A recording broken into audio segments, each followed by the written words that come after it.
La mesure est tombée comme un coup près pour les restaurateurs qui, jusqu'à présent, organisaient les mariages et autres rassemblements festifs. Ce gérant ne sait plus où trouver la force de lutter pour maintenir son activité depuis maintenant 2 ans.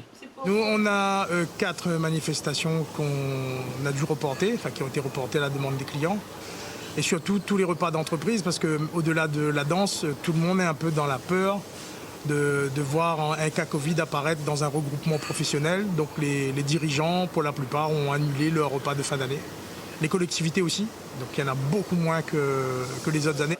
La sentence est difficile à encaisser avec 50 000 € de salaire à sortir chaque mois pour payer ses 21 salariés. Le monde avant Covid était bien différent de celui d'aujourd'hui. La période florissante est loin derrière.